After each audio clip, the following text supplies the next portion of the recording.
আজ আমরা পাঠ করছি বিদ্রোহী কবি কাজী নজরুল ইসলামের লেখা খোকার সাদ।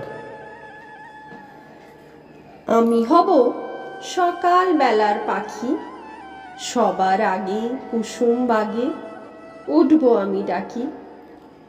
সূর্যি মামা জাগার আগে উঠবো আমি জেগে, হয়নি সকাল ঘুমো এখন, মা বলবেন রেগে।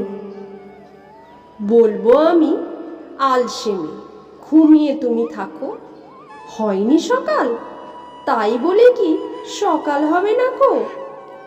আমরা যদি না জাগি মা, কেমনে সকাল হবে, তোমার ছেলে উঠলে গো মা, রাত পোহাবে তবে। উষা দিদির ওঠার আগে উঠবো পাহাড় চূড়ে, দেখবো নিচে ঘুমায় শহর শীতের কাঁথা মুড়ে। ঘুমাই সাগর বালু চড়ে নদীর মোহনায়, বলবো আমি ভোর হলো যে সাগর ছুটে আয়। ঝর্ণা মাসি বলবে হাসি, খোকন এলি নাকি, বলবো আমি নয়কো খোকন ঘুম জাগানো পাখি। ফুলের বনে ফুল ফোটাবো অন্ধকারে আলো, সূর্যি মামা বলবে উঠে খোকন ছিলে ভালো।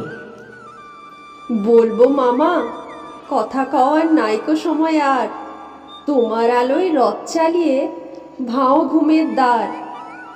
রবির আগে চলবো আমি ঘুম ভাঙা গান গেয়ে, জাগবে সাগর পাহাড় নদী ঘুমের ছেলে মেয়ে।